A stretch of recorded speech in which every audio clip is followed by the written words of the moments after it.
যুক্তরাজ্যে জাতীয় নির্বাচন আজ। ভোটে লড়ছেন সর্বোচ্চ সংখ্যক বাংলাদেশি বংশোদ্ভূত। জরিপে লেবার পার্টির জয়ের আভাস, ধরাশায়ী হওয়ার সংখ্যায় কনজারভেটিভ দল।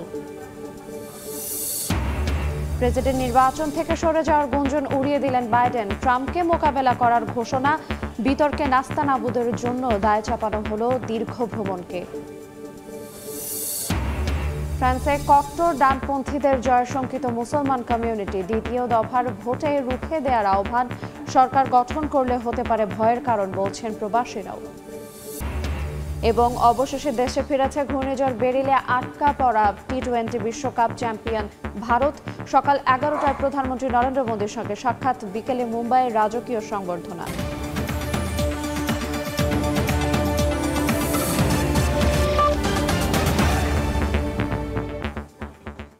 দেখছিলেন শিরোনাম। আন্তর্জাতিক সময়ের সঙ্গে আছে আইরিনা আয়াত। যুক্তরাজ্যের সাধারণ নির্বাচন আজ। স্থানীয় সময় সকাল 7টায় শুরু হবে ভোট গ্রহণ। দেশের সাধারণ নির্বাচন নিয়ে চলছে নানা হিসেব নিকেশ। নির্বাচনে ক্ষমতাসীন কনজারভেটিভ পার্টির ভরাডুবির আশঙ্কা করছেন বিশ্লেষকরা। সংখ্যাগরিষ্ঠতা পেতে পারেন বিরোধী নেতা কেইর স্টারমারের দল লেবার পার্টি। বিভিন্ন গণমাধ্যমের চালানো জরিপেও জনপ্রিয়তায় এগিয়ে দলটি। তবে প্রধানমন্ত্রী ঋষি সুনাক বলেছেন, জরিপে লেবার পার্টির অভাবনীয় জয়ের ধারণা করা হলেও নির্বাচনের ফলাফলে ভারসাম্য বজায় থাকবে। তিনি আরও বলেন, তারা লেবার পার্টির কাছে কখনোই আত্মসমর্পণ করবেন না। বিস্তারিত যুক্তরাজ্য থেকে শোয়েব কবিরের রিপোর্টে। ব্রিটেনের প্রধানমন্ত্রী ঋষি সুনাকের আগাম নির্বাচনের ঘোষণায় নড়াচড়ে বসে দেশটির অন্যতম প্রধান বিরোধী দল লেবার পার্টি। কিছুটা বিবেকে পড়ে যায় 14 বছর ধরে ক্ষমতায় থাকা শাসক দল কনজারভেটিভ পার্টি। নির্বাচনের জনপ্রিয়তা নিয়ে জরিপ চালায় বিভিন্ন গণমাধ্যম। এসব জরিপের ফলাফলে উঠে আসা তথ্য উপাত্ত বিশ্লেষণ করে ধারণা করা হচ্ছে, এবার গো হারা হারবে প্রধানমন্ত্রী ঋষি সুনাকের দল। যুক্তরাজ্যের সংবাদ মাধ্যম টেলিগ্রাফের একটি জরিপের উপর ভিত্তি করে বিশ্লেষণে বলা হয়, হাউস অব কমন্সে বর্তমানে যাদের 365 আসন রয়েছে, ক্ষমতাসীন দল হয়েও তারা এবার মাত্র 53 আসন পাবে। পার্লামেন্টের 650 আসনের মধ্যে লেবার পার্টি পাবে 516 আসন। এমনকি নিজের আসনও হেরে যেতে পারেন ঋষি সুনাক। আরও বেশ কিছু গণমাধ্যমের অনুমানে বলা হয়, বৃহত্তম দলের স্থানও হারাতে চলছে কনজারভেটিভ পার্টি। এমনকি লিবারেল ডেমোক্র্যাটসদেরও তাদের চেয়ে বেশি আসন পাওয়ার সম্ভাবনা রয়েছে। তবে এমন অনুমান যে বাতাসে বেরিয়ে আসছে না, তাও পরিষ্কার করেছে কয়েকটি গণমাধ্যম। বেশ কিছু কারণও তুলে ধরেছে সংবাদ মাধ্যমগুলো। 2010 সালে যখন ডেভিড ক্যামেরনের হাত ধরে টয়েরা ক্ষমতায় আসেন, তখন থেকেই দেখা দেয় নানা ধরনের সমস্যা, যেমন অর্থনৈতিক বিপর্যয়, মহামারী, ব্রেক্সিটের মতো বহু সমস্যা। বিশেষজ্ঞরা বলছেন, 2008 সালের পর অর্থনৈতিক দুর্দশা থেকে বেরোতে পারেনি যুক্তরাজ্য। কনজারভেটিভ পার্টির শাসন আমলে যুক্তরাজ্যের সাধারণ মানুষের জীবনযাত্রার ব্যয় বেড়েছে স্বাস্থ্য খাত। এছাড়া নিত্য পণ্যের দাম বাড়লেও বাড়েনি মানুষের আয়। এর মধ্যে বুধবার প্রধানমন্ত্রী ঋষি সুনাক একটি বিদ্যালয়ে পরিদর্শনের সময় বলেন, লেবার পার্টির অভাবনীয় জয়ের ধারণা করা হলেও নির্বাচনের ফলাফলে ভারসাম্য থাকবে। তার দল লেবার পার্টির কাছে কখনোই আত্মসমর্পণ করবে না বলেও জানান ঋষি সুনাক। বিপর্যস্ত সুনাক জনগণের নির্বাচনের মাধ্যমে নয়, দলের অভ্যন্তরীণ ব্যালটের মাধ্যমে ক্ষমতায় এসেছেন। তার নেতৃত্বে টরিরা এখন শুধু লেবার পার্টির বিরুদ্ধে হেরে যাওয়ার লড়াই লড়ছে না, একই সঙ্গে উদীয়মান রিফর্ম ইউকে পার্টি যে ক্ষতি করেছে তা ঠেকাতেও লড়ছে। এই দলটির নেতৃত্ব দিচ্ছে নাইজেল ফারাজ, যিনি জাতীয়তাবাদী ট্রাম্প সমর্থক হিসেবে বেশি পরিচিত। শোয়েব কবির, সময় সংবাদ, লন্ডন। যুক্তরাজ্যের পার্লামেন্ট নির্বাচনের সবচেয়ে বেশি গুরুত্ব পাচ্ছে অর্থনৈতিক স্থবিরতা, স্বাস্থ্য, আবাসন সংকট, জীবনযাত্রার ব্যয়, অভিবাসন ও বৈদেশিক নীতির মতো বিষয়গুলো। মূলত এসব ইস্যুতে ব্যর্থতার ভারে কাবু কনজারভেটিভ দল। হারের রেকর্ড গড়ার সম্ভাবনা দেখছেন অনেকেই। লন্ডন থেকে শোয়েব কবিরের আরও একটি রিপোর্ট। বর্তমান সরকারের মেয়াদ শেষ হওয়ার 6 মাস আগে 22 মে আকস্মিক আগাম নির্বাচনের ঘোষণা দেন ঋষি সুনাক। আর এই সিদ্ধান্ত যে আত্মঘাতী ছিল তা বোঝা যাচ্ছে ভোটের মাঠের সমীকরণে।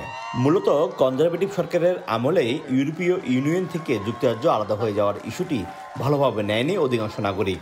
সংকট, আর্থিক দুরবস্থাও রয়েছে জনপ্রিয়তা কমে যাওয়ার পিছনে। ব্রেক্সিটের পর থেকেই তাদের এই ঘোষণা শুরু হয়েছে। এরপরে তাদের নেতৃত্বের যে কুণ্ডল, নেতৃত্বের যে অক্ষমতা, এটার কারণেও মানুষের প্রতি বা দলের প্রতি মানুষের অনাস্থা এসেছে। একটা দল যখন 14 বছরের টানা ক্ষমতায় থাকে সেইটাই আসলে মনে করেন যে মানুষের বিকল্প খোঁজার বড় কারণ হয়ে যায়, এবং একই সঙ্গে ব্রেক্সিট থেকে শুরু করে কনজারভেটিভের এই সরকারের আমলে নেওয়া 14 বছরের অনেক সিদ্ধান্ত যেগুলো আসলে জনগণের বিরুদ্ধে গেছে এবং একটা ধনিক শ্রেণীর পক্ষে গেছে বলে মানুষ ধারণা করে। ব্রেক্সিট পরবর্তী সময় থেকে ব্রিটেনের ভঙ্গুর অর্থনীতি, জীবনযাত্রার ব্যয় বৃদ্ধি, অভিবাসন সমস্যা সহ সম্প্রতি অপরাধের মাত্রা বেড়ে যাওয়ায় ক্ষমতাসীন দলটির উপর বিরক্ত সাধারণ মানুষ। টানা 14 বছর ক্ষমতায় থাকা কনজারভেটিভ পার্টির নেতৃত্বের প্রতিও আস্থা রাখতে পারছেন না ভোটাররা। আমাদের যে চেইন মাইগ্রেশন বলে, বাপ আসে, ছেলে আসে, মা আসে, এইগুলি রেস্ট্রিকশন হবে এবং আমরা জানি how to tackle it. British House of কমন্সের 650টি আসনের বিপরীতে রাজনৈতিক দলগুলোর মনোনীত ও স্বতন্ত্র প্রার্থী সহ এই নির্বাচনে রেকর্ড সংখ্যক 4515 জন প্রার্থী লড়ছেন। 9 নারী সহ মোট 34 জন ব্রিটিশ বাংলাদেশীয় রয়েছেন নির্বাচনী লড়াইয়ে। ইউরোপের সাথে বিচ্ছেদ প্রক্রিয়া বাস্তবায়নে অশনি সংকটে পরিণত হয়েছিল কনজারভেটিভ দলের জন্য। বারবার সরকার পরিবর্তন করেও দলটি ঘুরে দাঁড়াতে পারেনি, যার প্রতিফলন হয়তো এবারের নির্বাচনে ইতিহাসের সর্বোচ্চ সংখ্যক আসনে পরাজয়ের রেকর্ড হাতছানি দিচ্ছে দলটির জন্য। শোয়েব কবির, সময় সংবাদ, লন্ডন। মার্কিন প্রেসিডেন্ট নির্বাচনের আগে ডোনাল্ড ট্রাম্পের সঙ্গে বিতর্কে অংশ নিয়ে ভালো করতে পারেননি মার্কিন প্রেসিডেন্ট জো বাইডেন। বিতর্কের সময় কথা জড়িয়ে যাওয়া, এমনকি ঝিমিয়েও পড়তে দেখা গেছে ডেমোক্রেট নেতাকে। তবে ট্রাম্পের কাছে নাস্তানাবুদ হওয়ার দীর্ঘ ভ্রমণের দায় চাপিয়েছেন বাইডেন। আসন্ন মার্কিন প্রেসিডেন্ট নির্বাচনকে কেন্দ্র করে গেল 27 জুন বিতর্কে অংশ নেন জো বাইডেন ও ডোনাল্ড ট্রাম্প। এই বিতর্কে পিছিয়ে পড়ায় ব্যাপক সমালোচনার মুখে পড়েছেন বর্তমান মার্কিন প্রেসিডেন্ট। তবে বিতর্কে ভালোভাবে কথা বলতে না পারার জন্য দীর্ঘ সময়ের বিমান ভ্রমণের ক্লান্তিকে দায়ী করেন জো বাইডেন। জানান, একের পর এক সফরের ক্লান্তির রেশি পড়েছে তার বক্তৃতায়। বুধবার এক প্রতিবেদনে এ তথ্য জানিয়েছে বিভিন্ন আন্তর্জাতিক গণমাধ্যম।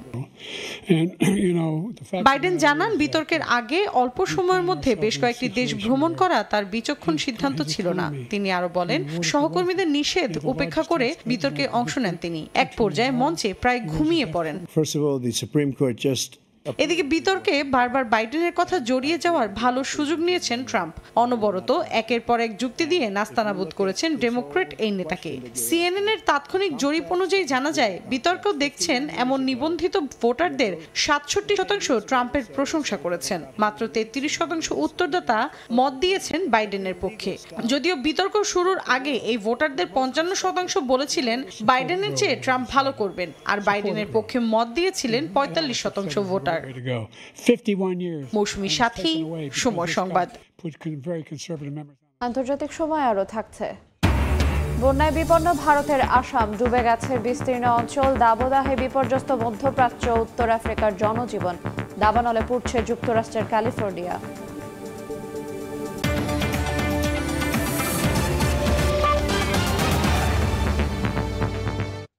7 জুলাই ফ্রান্সের দ্বিতীয় দফার পার্লামেন্ট নির্বাচনে কট্টর ডানপন্থীদের রুখে দিতে ভোটারদের প্রতি আহ্বান জানিয়েছেন দেশটির মুসলিম নেতারা। রাজধানী প্যারিসের জাতীয় গ্র্যান্ড মসজিদে আয়োজিত এক সংবাদ সম্মেলনে এই আহ্বান জানান তারা। এদিকে দেশটিতে বসবাসরত অন্যান্য দেশীয়দের পাশাপাশি প্রবাসী বাংলাদেশি মুসলমানরাও বলছেন, ফ্রান্সের পার্লামেন্ট কট্টর ডানপন্থীদের সংখ্যাগরিষ্ঠতা মুসলমানদের জন্য ভয়ের কারণ হতে পারে। প্যারিস থেকে বিস্তারিত জানাচ্ছেন মোহাম্মদ লুৎফর রহমান বাবু। ফ্রান্সের প্রথম ধাপের পার্লামেন্ট নির্বাচনে ডানপন্থীরা এগিয়ে গেলে তাদের বিরুদ্ধে দেশটিতে বিক্ষোভ ও জ্বালাও পোড়াও আন্দোলন শুরু হয়। এর মধ্যেই দেশটির জাতীয় মসজিদ গ্লোর মাক্সদা প্যারিসে দেশটির মুসলিম সম্প্রদায় এক সংবাদ সম্মেলনের আয়োজন করে। সংবাদ সম্মেলন থেকে মুসলিম নেতারা আগামী 7 জুলাই দ্বিতীয় দফার নির্বাচনে কট্টর ডানপন্থীদের রুখে দেওয়ার জন্য সবার প্রতি আহ্বান জানান। সংবাদ সম্মেলনে মুসলিম নেতারা বলেন, আমরা এখানে রাজনৈতিক খেলা খেলতে আসিনি, তবে আমরা হিংসা চাই না, বর্ণবাদ চাই না। এদিকে দেশটিতে বসবাসরত মুসলিম সম্প্রদায়ের লোকজন বলছেন, কট্টর ডানপন্থীদের নির্বাচনী ইশতেহারে এমন কিছু এজেন্ডা রয়েছে যা তারা সংসদে সংখ্যাগরিষ্ঠতা পেলে বাস্তবায়ন করতে পারে, যা মুসলিম সম্প্রদায়ের জন্য ভয়ের কিংবা উদ্বেগের কারণ। এই উগ্র ডানপন্থীরা মুসলিম সম্প্রদায়ের নারীদের জনসম্মুখে হিজাব পরা ও সাঁতারের বিশেষ পোশাক বুরকুনি পরার বিরোধিতা করে আসছে। ওদের নির্বাচনী ম্যানিফেস্টোর মধ্যেই আছে যে কয়েকটা প্রোগ্রাম তারা করে রাখছে, প্রতিটা প্রোগ্রাম মুসলমানদের বিরুদ্ধেই কোনো না কোনোভাবে হচ্ছে। এখন আমরা যেভাবে শান্তিপূর্ণভাবে ইসলামী রীতিনীতি ধর্মগুলো পালন করছি এবং আমাদের পোশাক আশাকের মধ্যে যে ধরনের একটা স্বাধীনতা আছে সেই বিষয়গুলো আস্তে আস্তে লোপ পাবে। ফ্রান্সের মানবাধিকার কমিশন CNCDH এর এক বার্ষিক প্রতিবেদনে বলা হয়েছে গেল বছর দেশটিতে বর্ণবাদ বেড়েছে। ইউরোপিয়ান পার্লামেন্ট নির্বাচনে ফরাসির প্রেসিডেন্ট ইমানুয়েল ম্যাক্রো দলের ভরাডুপির পর আকস্মিকভাবে সংসদ ভেঙে দিয়ে প্রেসিডেন্ট ইমানুয়েল ম্যাক্রো আগাম পার্লামেন্ট নির্বাচনের ঘোষণা দেন। গেল 30 জুন প্রথম ধাপের নির্বাচনে কট্টর ডানপন্থীরা এগিয়ে যায়।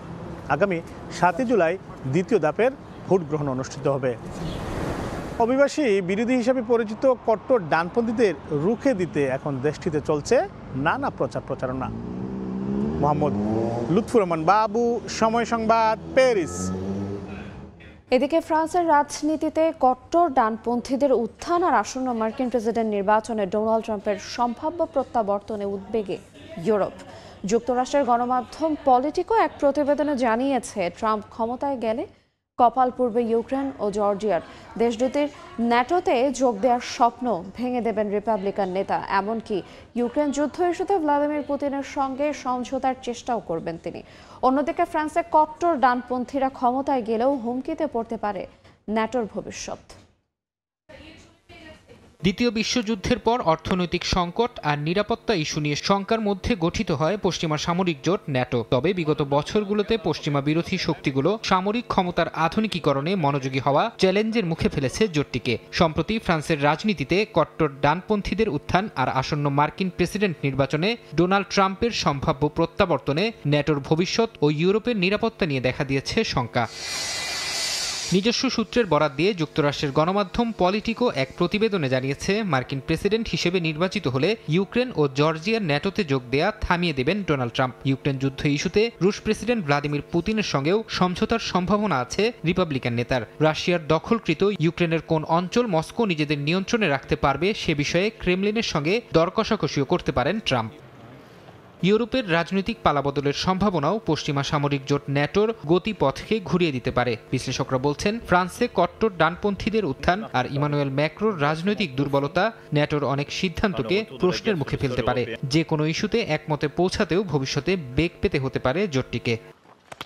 ফারহাদ চৌধুরী, সময় সংবাদ। ভারী বৃষ্টিতে ভারতের আসামের বন্যা পরিস্থিতি আরও অবনতি হয়েছে। মানুষের পাশাপাশি বিপাকে পশু প্রাণীরাও। এরই মধ্যে বুধবার ব্রহ্মপুত্র নদীর পানি বাড়ায় রাজ্যটির গন্ডারের অভয়ারণ্য খ্যাত কাজিরাঙ্গা ন্যাশনাল পার্কে 8টি প্রাণীর মৃত্যু হয়েছে। এছাড়া হারেস, ওটার্স ও বন্য বিড়াল সহ মোট 45টি প্রাণী উদ্ধার করেছে বন বিভাগ। পানিতে ডুবে আছে গন্ডার। বন্যার পানি থেকে বাঁচতে গাছপালা ও উঁচু স্থানে নিজেদের আশ্রয় খুঁজে নিচ্ছে বহু প্রাণী। স্থানীয় সময় বুধবার ব্রহ্মপুত্র নদীর পানি বেড়ে নাকানি চুবানি অবস্থা ভারতের আসাম রাজ্যে। বাসিন্দাদের পাশাপাশি বিপাকে প্রাণীরাও। বুধবার বন্যায় নদীর পানি বেড়ে যাওয়ায় মৃত্যু হয়েছে বেশ কয়েকটি প্রাণীর। ইতোমধ্যে রাজ্যটির গন্ডারের অভয়ারণ্য কাজিরাঙ্গা ন্যাশনাল পার্ক থেকে উদ্ধার করা হয়েছে হারেস, ওটার্স ও বন্য বিড়াল সহ মোট 45টি প্রাণী। গত কয়েকদিনে ভারী বৃষ্টির কারণে সৃষ্টি হয় বন্যার। তবে স্থানীয় আবহাওয়া বিভাগ বলছে জুন জুলাই মাসে স্বাভাবিক বৃষ্টি এমনই। এদিকে পাশের রাজ্য মণিপুরে বেশ কিছু অঞ্চল প্লাবিত হয়েছে। সেখানে বন্যার্তদের উদ্ধারে কাজ করছে ফায়ার সার্ভিসের কর্মীরা। বন্যায় ক্ষতিগ্রস্ত হওয়ায় 3 ও 4 জুলাই শিক্ষা প্রতিষ্ঠানগুলোতে সরকারি ছুটি ঘোষণা করেছে রাজ্য সরকার। নাদিম মারজান, সময় সংবাদ। তীব্র দাবদাহে বিপর্যস্ত বিশ্বের বিভিন্ন দেশ। মধ্যপ্রাচ্য ও উত্তর আফ্রিকায় প্রবল গরমে নাভিশ্বাস উঠেছে জনজীবনে। কিছু কিছু অঞ্চলে তাপমাত্রা বেড়ে দাঁড়িয়েছে 40 ডিগ্রিরও বেশি। মরার ওপর খাড়ার ঘা হয়ে দেখা দিয়েছে বিদ্যুৎ বিভ্রাট। এই বছর সবচেয়ে বেশি গরম পড়বে বলে ধারণা তিউনিসিয়ার আবহাওয়া বিভাগের। জলবায়ু পরিবর্তনের বিরূপ প্রভাবে তাপমাত্রার পারদ ক্রমেই বাড়ছে বলে মনে করছেন বিশেষজ্ঞরা। রাস্তার মোড়ে মোড়ে ছিটানো হচ্ছে জলীয় বাষ্প। তীব্র দাবদাহে ফ্যানের সামনে দাঁড়িয়ে স্বস্তি খুঁজছেন অনেকেই। কেউ কেউ আবার ঠান্ডা কোমল পানীয়তে ভেজাচ্ছেন গলা, খাচ্ছেন আইসক্রিমও। সমুদ্র সৈকত ও সুইমিং পুলে পরিবার সহ গোসলের জন্য চলেও যাচ্ছেন অনেকে। এবছর আবহাওয়া খুবই গরম, মনে হচ্ছে যেন আমরা নরকে আছি। বিদ্যুৎ বিভ্রাটের কারণে বেশ কষ্ট হচ্ছে। আশা করছি সৃষ্টিকর্তা যেন আমাদের সাহায্য করেন। আবহাওয়া বিশেষজ্ঞদের মতে চলতি বছর ৬ জুলাই পৃথিবীর তাপমাত্রা আগের থেকে আরও বেড়ে যাবে। আরব অঞ্চলের দেশগুলোতে দেখা দেবে পানি সংকট। এমন অসহ্য গরমের দেখা এর আগের বছরগুলোতে মেলেনি বলে জানায় তারা। মূলত জলবায়ু পরিবর্তনের বিরূপ প্রভাবে তাপমাত্রার পারদ ক্রমেই বাড়ছে বলে মনে করছেন বিশেষজ্ঞরা। ইরাকে অনুভূত হচ্ছে তীব্র গরম। এ তালিকায় রয়েছে মিশর, তিউনিসিয়া, সিরিয়া সহ উত্তর আফ্রিকার বিভিন্ন দেশ। মৌসুমী সাথী, সময় সংবাদ। একের পর এক দাবানলে জ্বলছে যুক্তরাষ্ট্রের বিভিন্ন অঙ্গরাজ্য। অ্যারিজোনার পর এবার ভয়াবহ দাবানলের কবলে ক্যালিফোর্নিয়া। এর মধ্যে আগুনে পুড়ে ছাই হয়ে গেছে ৩,০০০ একর এলাকা। নিরাপদ স্থানে সরিয়ে নেওয়া হয়েছে ১৩,০০০ বাসিন্দাকে। এদিকে দাবানল নিয়ন্ত্রণে আনতে গিয়ে আহত হয়েছেন দমকল বাহিনীর ৩ কর্মী। অন্যদিকে এখনও নিয়ন্ত্রণে আনা সম্ভব হয়নি গ্রিসের দাবানল। কিছুতেই নিয়ন্ত্রণে আসছে না যুক্তরাষ্ট্রের ক্যালিফোর্নিয়া অঙ্গরাজ্যে ছড়িয়ে পড়া দাবানল। আগুন গ্রাস করে চলেছে বিস্তীর্ণ বনাঞ্চল। ক্যালিফোর্নিয়ার দক্ষিণাঞ্চলে মঙ্গলবার ছড়িয়ে পড়া দাবানলে এরই মধ্যে পুড়ে ছাই হয়ে গেছে ৩,০০০ একর এলাকা। বিশাল এলাকা জুড়ে জ্বলতে থাকা দাবানল ছড়িয়ে পড়েছে লোকালয়ের কাছে। আগুনের লেলিহান শিখা থেকে বাঁচতে ঘরবাড়ি ছাড়ছেন বাসিন্দারা। এরই মধ্যে বসত ভিটা ছেড়ে নিরাপদ জায়গায় সরে গেছেন অরোভিল অঞ্চলের প্রায় ১৩,০০০ মানুষ। আগুন নিয়ন্ত্রণে কাজ করছে দমকল কর্মীরা। হেলিকপ্টার থেকে ছেটানো হচ্ছে পানি। তবে শুষ্ক আবহাওয়া আর তীব্র বাতাসের কারণে দাবানল নিয়ন্ত্রণে বেগ পেতে হচ্ছে তাদের। এরই মধ্যে আগুন নেভাতে গিয়ে কয়েকজন দমকল কর্মী আহত হয়েছেন। দাবানলের কারণ জানতে গঠিত হয়েছে তদন্ত কমিটি। মানবসৃষ্ট কারণে আগুন ছড়িয়ে পড়েছে কিনা তা খতিয়ে দেখা হচ্ছে। এরই মধ্যে দ্রুত আগুন নিয়ন্ত্রণে আনতে দমকল বাহিনীকে অর্থ বরাদ্দ দিয়েছে স্থানীয় প্রশাসন। অন্যদিকে গ্রিসের দাবানল এখনও পুরোপুরি নিয়ন্ত্রণে আনা সম্ভব হয়নি। আগুন নেভাতে প্রতিবেশী দেশ থেকে দমকল কর্মী নেওয়ার ঘোষণা দিয়েছে দেশটির প্রশাসন। প্রাণহানি ও ক্ষয়ক্ষতি এড়াতে স্থানীয় বাসিন্দাদের নিরাপদে সরে যাওয়ার নির্দেশ দিয়েছে স্থানীয় কর্তৃপক্ষ। ফরহাদ চৌধুরী, সময় সংবাদ। তাইওয়ানের একটি মাছ ধরার নৌকা এবং এতে থাকা ৫ জনকে আটক করেছে চীনের কোস্ট গার্ড। বার্তা সংস্থা রয়টার্সের তথ্য, মঙ্গলবার চীনের জলসীমায় প্রবেশ করে মাছ ধরার অভিযোগে ৫ জনকে আটক করা হয়। এদিকে দ্রুত জেলেদের মুক্তির দাবি জানিয়েছে তাইপে। কোস্টগার্ড বলছে আটকদের মধ্যে ২ জন তাইওয়ানের নাগরিক এবং বাকিরা অভিবাসী শ্রমিক। তাইওয়ানকে নিজেদের অংশ বলে দাবি করে চীন। অন্যদিকে নিজেদের স্বাধীন রাষ্ট্র মনে করে তাইপে।大船被登检的位置距离大陆近深度剩11.2海里。পরিবেশকে জলাঞ্জলি দিয়ে নিজেদের ব্যবসায়িক শক্তিমত্তা বাড়াতে দেদারসে কার্বন নিঃসরণ করছে টেক জায়ান্ট গুগল। ২০৩০ সালের মধ্যে কার্বন নিঃসরণ শূন্যে নামিয়ে আনার প্রতিজ্ঞা করলেও এখন সুর বদলেছে মার্কিন প্রতিষ্ঠানটি। ৫ বছরেরও কম সময়ে গুগলের গ্রিনহাউস গ্যাস নিঃসরণের পরিমাণ বেড়েছে ৪৮%। মাত্র ৩ বছর আগে বৈশ্বিক জলবায়ু পরিবর্তনের প্রভাব মোকাবেলায় এক উচ্চাভিলাষী পরিকল্পনার কথা জানিয়েছিল প্রযুক্তি জায়ান্ট গুগল। লক্ষ্য ছিল ২০৩০ সাল নাগাদ নেট জিরো, অর্থাৎ নিজেদের কার্বন নিঃসরণ শূন্যের কোটায় নামিয়ে আনবে। অথচ বাস্তবতায় হয়েছে তার উল্টো। সে লক্ষ্য পূরণের কাছাকাছি পৌঁছানো তো দূরে থাক, বরং কোম্পানিটির কার্বন নিঃসরণ বেড়েছে। ২০১৯ সালের তুলনায় ২০২৩ সালে গুগলের গ্রিনহাউস গ্যাস নিঃসরণের পরিমাণ বেড়েছে ৪৮%। এমন তথ্যই উঠে এসেছে ২০২৪ এনভায়রনমেন্টাল রিপোর্টে। প্রযুক্তি যেন আশীর্বাদের বদলে পরিবেশের জন্য হয়ে উঠেছে আতঙ্কের নাম। কৃত্রিম বুদ্ধিমত্তার কারিগরি উন্নয়নের জন্য খরচ হয় প্রচুর ডিজিটাল এনার্জি। ডেটা সেন্টারের এসব ডিজিটাল এনার্জি বাড়াচ্ছে কার্বন নিঃসরণ। এতদিন কার্বন নিঃসরণের বিপরীতে আওয়াজ তুললেও এবার এআই এর দৌড়ে গুগল হাঁটছে উল্টো পথে। ২০৩০ সালের মধ্যে কার্বন নিঃসরণ শূন্যে নামিয়ে আনার প্রতিজ্ঞা করলেও এখন সুর বদলে গুগল জানিয়েছে এআই প্রযুক্তির প্রতিযোগিতায় টিকে থাকা এবং কার্বন নিঃসরণ কমিয়ে আনা, এই দুই কাজ একসঙ্গে করা চ্যালেঞ্জিং। আর তাই তো পরিবেশকে জলাঞ্জলি দিয়ে নিজেদের ব্যবসায়িক শক্তিমত্তা বাড়াতে দেদারসে কার্বন নিঃসরণ করছে টেক জায়ান্টটি। ইয়ানুর শিফাত, সময় সংবাদ। ২০ বছর পর আবারও নতুন ব্যাংক নোট বাজারে এনেছে জাপান। স্থানীয় সময় বুধবার ব্যাংক অব জাপানের প্রধান কার্যালয়ে নতুন নোট উপলক্ষে একটি অনুষ্ঠানের আয়োজন করা হয়। এ সময় 10, 5 ও 1000 ইয়েনের নোট সবার সামনে আনেন ব্যাংকের গভর্নর। বলেন, নতুন এই ইয়েনে পুঁজিবাদ, নারীদের সম অধিকার এবং বৈজ্ঞানিক আবিষ্কারের প্রতি সম্মান জানানো হয়েছে। এদিকে জালিয়াতি থেকে বাঁচতে 2টি ত্রিমাত্রিক ছবির হলোগ্রাম যুক্ত করা হয়েছে এই নোটগুলোতে। ফ্রান্সের প্যারিসে শেষ হলো 3 দিনব্যাপী টেক্স ওয়ার্ল্ড ও অ্যাপারেল সোর্সিং প্রদর্শনী। 26টি দেশের প্রায় 1200টি প্রতিষ্ঠান অংশ নেয়। বাংলাদেশের 18টি প্রতিষ্ঠানও প্রদর্শনীতে অংশগ্রহণ করে। আগামীতে আরও বেশি বাংলাদেশি প্রতিষ্ঠান মেলায় অংশগ্রহণের লক্ষ্যে ইপিবি, বিজিএমইএ সহ সংশ্লিষ্ট সবাইকে এগিয়ে আসা দরকার বলে জানান ফ্রান্সে নিযুক্ত কমার্শিয়াল কাউন্সিলর। ফ্রান্স থেকে প্রদর্শনীর বিস্তারিত জানাচ্ছেন লুৎফর রহমান বাবু।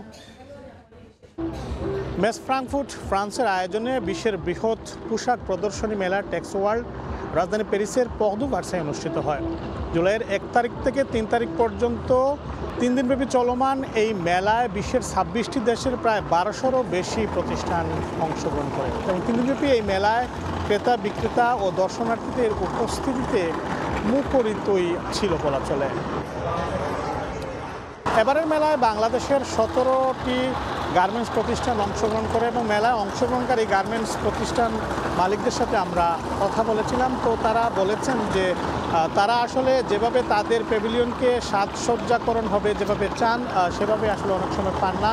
স্থানীয় ব্যবসায়ীদের সহযোগিতায় আসলে তারা তাদের প্যাভিলিয়নগুলো সজ্জিত করেন। সে কারণে ভবিষ্যতে ইপিবি বা রপ্তানি উন্নয়ন ব্যুরো সহ সংশ্লিষ্ট যারা আছেন তারা যেন এই বিষয়গুলো একটু খেয়াল রাখেন, সেই বিষয়টি তারা আমাদের কাছে তুলে ধরেন। আমরা সবাই ইপিবির উপরে তাকিয়ে থাকি। ইপিবি স্পেস নেয় যে আমার এত স্পেসে তারা কি করে পার্টিশন দিয়ে চলে যায়, দ্যাটস ইট। বাট একটা গার্মেন্টস মালিক যখন একটা নতুন দেশে আসে তখন এই পার্টিশনে সে কী করবে? তাহলে এখানে 2টা লোক কাজ করতে হবে, একটা হচ্ছে লোকাল অর্গানাইজার, একটা হচ্ছে ইপিবি। এই 2 জনের সমন্বয়ে যে কাজটা হবে সেটা গার্মেন্টস মালিকরা পেমেন্ট করবে। পোশাক প্রদর্শনীর এই মেলায় অংশগ্রহণকারী অনেক বাংলাদেশি যারা অংশগ্রহণ করেছেন তারা তাদের সন্তুষ্টির কথাও আমাদেরকে জানিয়েছেন। 17টা কোম্পানি বাংলাদেশের প্রত্যেকেই কিছু না কিছু কাজ পেয়েছে। এভাবে চলতে থাকলে ভবিষ্যতে আরও কাজ এখান থেকে আশা করব। পোশাক রপ্তানিতে বিশ্বে বাংলাদেশ দ্বিতীয় হলেও এত বড় একটি প্রদর্শনীতে বাংলাদেশের মাত্র হাতে গোনা প্রতিষ্ঠান অংশগ্রহণ করে থাকে। এ বিষয়ে আমরা ফ্রান্সের বাংলাদেশ দূতাবাসের কমার্শিয়াল কাউন্সিলের দৃষ্টি আকর্ষণ করলে তিনি বলছেন, ভবিষ্যতে এখানে অংশগ্রহণকারী প্রতিষ্ঠানের সংখ্যা বাড়াতে হলে বিজিএমই, রপ্তানি উন্নয়ন ব্যুরো কিংবা সংস্থা আরও যারা আছে তাদের সবাইকেই এগিয়ে আসতে হবে। এটা ভবিষ্যতে আমাদের আরও প্ল্যানিং করতে হবে। এক্ষেত্রে ইপিবি এবং বিজিএমই একসাথে মিলে এটাকে কাজ করতে হবে। কারণ আপনারা জানেন যে 2030 সালের মধ্যে 100 বিলিয়ন আরএমজি এক্সপোর্টের লক্ষ্যমাত্রা যদি আমরা অর্জন করতে চাই, সেক্ষেত্রে এই বড় বড় প্ল্যাটফর্মগুলোকে আমাদেরকে ব্যবহার করতে হবে। টেক্স ওয়ার্ল্ডের মতো বৃহৎ পোশাক প্রদর্শনী মেলায় অংশগ্রহণ শুধু ব্যবসায়িক কিংবা বাণিজ্যিক দিক থেকেই নয়, ব্র্যান্ডিং বাংলাদেশ এখানে অংশগ্রহণ একটি বড় বিষয়। বাংলাদেশের অর্থনীতিতে গুরুত্বপূর্ণ অবদানকারী গার্মেন্টস শিল্পের জন্য ব্র্যান্ডিং বাংলাদেশ খুবই গুরুত্বপূর্ণ। আর তাই ভবিষ্যতে এমন বৃহৎ মেলায় বাংলাদেশি গার্মেন্টস প্রতিষ্ঠানের সংখ্যা অংশগ্রহণের দিক দিয়ে আরও বাড়বে এমন প্রত্যাশায় সবার। রাজধানী প্যারিসের টেক্স ওয়ার্ল্ডের মেলা থেকে এই ছিল এখন পর্যন্ত আমার কাছে সর্বশেষ। মোহাম্মদ উসমান বাবু, সময় সংবাদ, প্যারিস। ঐতিহ্যবাহী ধর্মীয় উৎসব ইন্তি রাইমি উদযাপন করল পেরুর প্রাচীন ইনকা সাম্রাজ্যের আদিবাসী সম্প্রদায়। নাচ, গান, রঙিন সাজসজ্জা, একে অন্যের খাবার ভাগাভাগি এবং সূর্যকে শ্রদ্ধা নিবেদনে হলো এই উৎসবের মূল আকর্ষণ, যা হাজার হাজার বিদেশি পর্যটক ও স্থানীয় অধিবাসীদের মাঝে আকর্ষণের মাত্রা আরও বাড়িয়ে দেয়। বছরে একবার এই অনুষ্ঠানের আয়োজন করা হয়। ইনকা সাম্রাজ্যের ঐতিহ্যবাহী ধর্মীয় উৎসব ইন্তি রাইমি সোমবার পেরুর কুসকো শহরে উদযাপিত হলো এই উৎসব। শীতকালকে স্বাগত জানাতে বছরে একবার সূর্যের প্রতি শ্রদ্ধা জানিয়ে এ ধরনের উৎসবের আয়োজন করা হয়। অংশগ্রহণকারীদের নাচ, গান, রঙিন সাজসজ্জা ও একে অন্যের মাঝে খাবার ভাগাভাগির দৃশ্যে মুখরিত হয়ে ওঠে পুরো শহর, যা দেখতে স্থানীয় বাসিন্দা সহ বিদেশি পর্যটকরাও ভিড় জমান। সূর্যকে কেন্দ্র করে এই উৎসবের শুরু হয় একজন ইনকান নেতার অংশগ্রহণের মাধ্যমে, যেখানে তার অনুসারীরা তাকে চারপাশ দিয়ে ঘিরে থাকে। এরপর তিনি একটি পাত্র থেকে মাটিতে চিচা নামক প্রাচীন ইনকান পানীয় ঢেলে দেন মাদার আর্থের উদ্দেশ্যে নিবেদন হিসেবে। উৎসবের শেষ মুহূর্তে সূর্য দেবতা ইন্তির উদ্দেশ্যে প্রতীকী পশু বলি দেয়া হয়। পরে পুরোহিতরা সেই প্রাণীর হৃৎপিণ্ড আগুনে ফেলে তাহুয়ানতিনসুও সাম্রাজ্যের ভবিষ্যৎ নির্ধারণ করেন। ইনকান সম্রাটের উপস্থিতিতে শেষবারের মতো 1535 সালে ইন্তি রাইমি উদযাপন করা হয়। তবে 1572 সালে স্প্যানিশ ভাইসরয় ফ্রান্সিসকো দে টলেডো এটি নিষিদ্ধ করেন। তার দাবি ছিল এটি ধর্মবিরোধী মূর্তি পূজার একটি আচার। অধরা শ্রেয়সী অথই, সময় সংবাদ। অবশেষে বিশ্বকাপ জয়ের 4 দিন পর দেশে ফিরেছে ভারত। সকাল 6টা 7 মিনিটে বার্বাডোস থেকে এয়ার ইন্ডিয়ার একটি বিশেষ বিমানে করে দিল্লিতে পৌঁছায় টিম ইন্ডিয়া। গেল শনিবার দক্ষিণ আফ্রিকাকে হারিয়ে 17 বছর পর দ্বিতীয়বারের মতো টি-20 বিশ্বকাপের শিরোপা ঘরে তোলে ভারত। বিশ্বকাপ জয়ের পরপরই ঘূর্ণিঝড় বেরিলের কবলে পড়ে টিম কোহলি রোহিতরা। দলের সঙ্গে বার্বাডোস আটকে পড়েন বিসিসিআই সভাপতি রজার বিনি, সচিব জয় শাহ সহ ফাইনাল দেখতে আসা সাবেক ক্রিকেটাররা। অবশেষে বিশেষ বিমানে করে বার্বাডোস থেকে দেশে ফেরানো হয় ক্রিকেটার, কোচিং স্টাফ, কর্মকর্তা ও ভারতীয় সাংবাদিক সহ আটকে পড়া প্রায় 70 জনকে। ক্রিকেটারদের বরণ করে নিতে বিমানবন্দরে ভিড় করেন হাজার হাজার সমর্থক। বিমানবন্দর থেকে রোহিত কোহলিরা যান দিল্লির একটি হোটেলে। সেখানে কেক কেটে বিশ্বকাপ জয় উদযাপন করা হয়। সকাল 11টায় ক্রিকেটারদের সঙ্গে সাক্ষাৎ করবেন প্রধানমন্ত্রী নরেন্দ্র মোদী। এরপর দুপুর 2টায় দিল্লি থেকে মুম্বাইয়ে যাবে দল। বিকাল 5টায় মুম্বাইয়ের নরিম্যান পয়েন্ট থেকে ছাদখোলা বাসে করে ওয়াংখেড়ে স্টেডিয়াম পর্যন্ত 2 কিলোমিটার রাস্তায় হবে বিজয় যাত্রা। সবশেষ সন্ধ্যা 7টায় ওয়াংখেড়ে স্টেডিয়ামে ভারতীয় দলের হাতে তুলে দেওয়া হবে 125 কোটি টাকা পুরস্কার।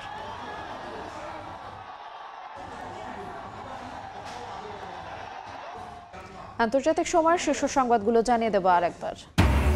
যুক্তরাজ্যে সাধারণ নির্বাচন আজ, ভোটে লড়ছেন সর্বোচ্চ সংখ্যক বাংলাদেশি বংশোদ্ভূত। জরিপে লেবার পার্টির জয়ের আভাস, ধরাশায়ী হওয়ার শঙ্কায় কনজারভেটিভ দল। প্রেসিডেন্ট নির্বাচন থেকে সরে যাওয়ার গুঞ্জন উড়িয়ে দিলেন বাইডেন, ট্রাম্পকে মোকাবিলা করার ঘোষণা। বিতর্কে নাস্তানাবুদের জন্য দায় চাপানো হলো দীর্ঘ ভ্রমণকে।